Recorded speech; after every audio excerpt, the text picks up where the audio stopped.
Dinas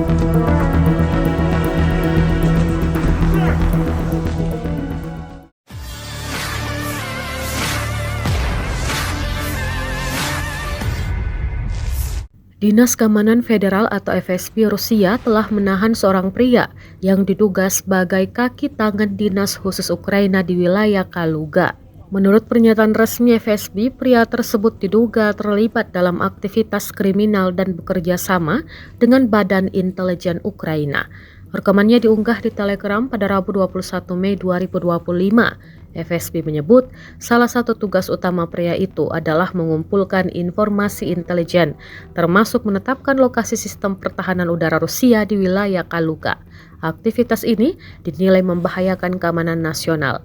Selain itu, tersangka juga diketahui membeli sejumlah perlengkapan logistik seperti pengisi daya portable atau powerbank, ransum kering, dan minuman berenergi. Barang-barang tersebut rencananya akan disimpan untuk mendukung operasi kelompok sabotase Ukraina di Rusia.